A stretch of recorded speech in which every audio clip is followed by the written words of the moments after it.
All right, so a couple of things I wanted to document. Um, Last night had a lot of anxiety in my body, and essentially it was like there's like a searing sort of pain inside my heart, sort of like a bright, hot whiteness,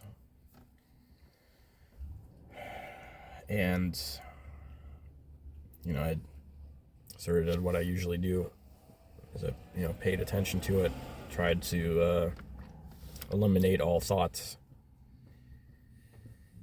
about it, any sort of story behind it. I just wanted to let go of anything that was like intellectual thoughts, and just go with the feeling itself instead of trying to create some story around it and being in that silence. But the intensity, it just was not really letting up, and it was just just even just being with the feeling. The feeling was sort of maintaining a bright intensity that was uncomfortable and difficult to sort of go to sleep with. And then there was a moment where I was able to, it wasn't like I was able to see how the feeling inside of me was, I was still standing apart from it. Like how the feeling was like in me, but then it was, what I was actually feeling was not within the feeling itself, but how the feeling sort of radiated around. So there was like this case around the feeling, and inside of it was the actual feeling. And so like the discomfort was like how, like how it's like if you have a stone and you have something wrapped around it, like the discomfort was the thing that was wrapped around the stone.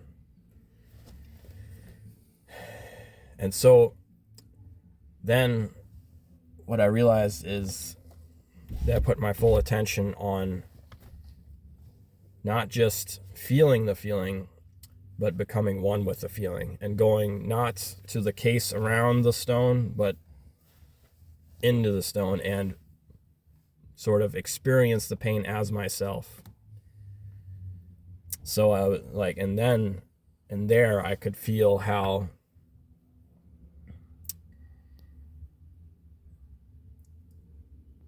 the suffering was not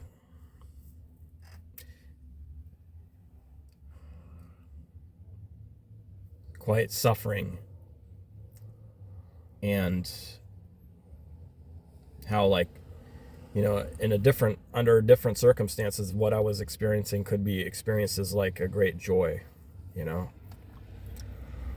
but in the way it was manifesting within me in this time, it was intensity and pain. But the more I was able to be exactly where the pain was and not try to be like some place around the pain, that made it more that just made it so that I was the pain itself, so it felt less painful, which is it's a little bit difficult to gauge how well I'm describing this, because I'm trying to illustrate something here, but and I've never put it into words, so I don't really necessarily have the words immediately available. But then still I kept, the pain, the intensity stayed. And so at a certain point I remembered that it's okay to ask God for help.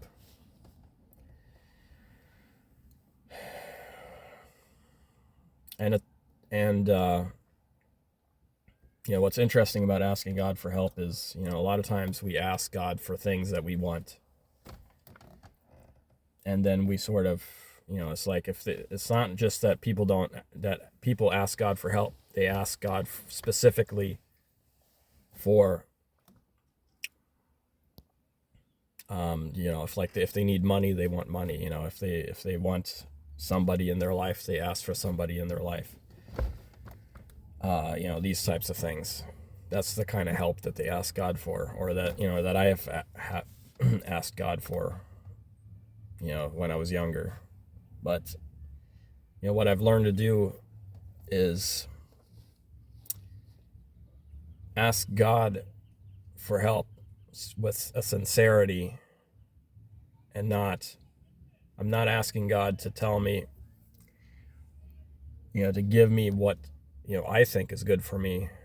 I'm just asking God for help, and, whatever help he can give me, like, that's the help that I want, because that's the help that is going to actually help me the most, because he knows better what is good for me and what I need than, the verbal part of my brain that, comes up with a story of like, yeah, you need this, you need that, you're lacking in this place, or you're not good enough in that way, so you need to compensate, you need to, figure out how to acquire these things to make yourself more better, more whole, more healthy. But, none of that, verbal stuff really matters, And so what I've learned to do is to just ask God with sincerity, for help. I need, God, I need your help. Please help me. And, it's really kind of fascinating. Immediately, I felt a wave of healing come over me. And it was almost like my mind tried to interfere with it. It was like, this is too easy. This can't be real. This is just me making this shit up. This is me doing some kind of placebo shit inside of myself. But no. I thought, okay, so what if it's just placebo? It's a real feeling. It's a real feeling of relief. It's a real feeling of a healing wave. And so the more I paid attention to this feeling, this wave of healing coming over me, the more it just flowed, and it felt amazing. And what it made me realize is, it's like some part, that pain in my heart, paying attention to it was one step, of healing. And that made me aware enough to go to the place where I needed to go to ask God for help, because that's what I needed. But it wasn't just paying attention to the feeling and healing it through being with it. It was allowing healing energy to wash over me, which was a completely different kind of experience. It was a completely different kind of feeling. And what's interesting is that how that dissolved the feeling and made suddenly, like the feeling became less searing and less poignant and less, it was not, it was like a different force that was in paying attention. It's like I've trained my ability to manifest an experience within myself. And so what that has allowed me to do is to pay attention to the feeling. So sometimes it's something that is very potent and, painful. But what it also allows me to do is to pay attention to the healing part of myself. Because I'm so, because I'm like being loving and accepting of the pain, I'm able to also go and, that sort of has trained me to become more aware of what I'm missing. Like, what is it that I'm not paying attention to? What is it that I'm not noticing? Is there healing energy that is operating on a more subtle level that I have overlooked with my awareness? And so what I'm able to do is to find the healing energy inside of myself and then activate that. But it's a more subtle, softer energy that then envelops and dissolves the more painful and poignant part of myself.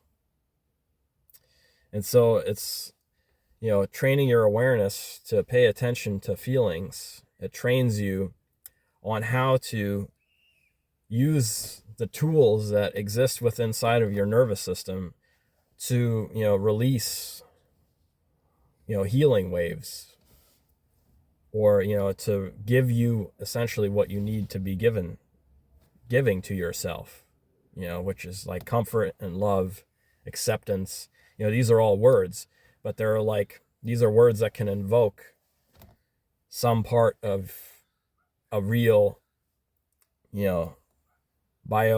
biological, chemical, spiritual, essence inside of you. So, but in order to do that, you have to not be afraid of pain, because you have to be able to train your mind to pay attention to what is, and you cannot find what is positive if you are afraid of paying attention to what is negative. You'll never solve the painful parts of yourself by trying to push them away, because that's what you're creating separation, and in that separation is sort of like where the pain is, it's the catalyst for the pain. That's how the pain is born, is by you pushing some part of yourself into a very small confined area where it becomes very potent, and it's like vibrating, and it wants to find some release, essentially.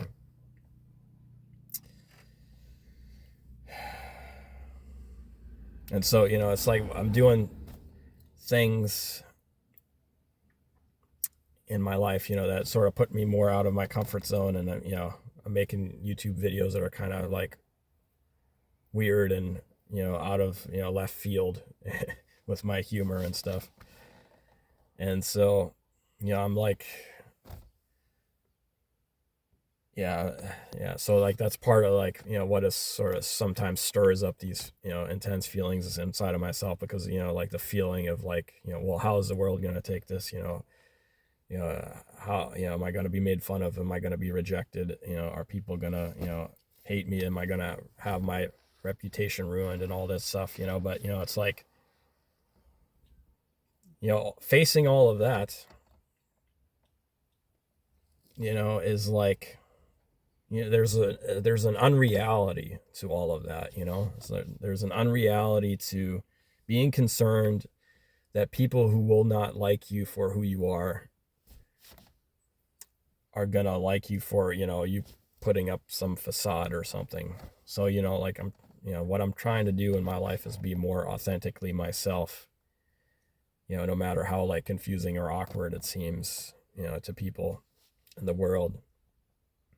And it's like I'm trying to run more to myself and less away from myself, and be more accepting of who I am. If no one in this world can understand that and love me for that, then at least I can, because by putting myself out there authentically, or more so, within reason,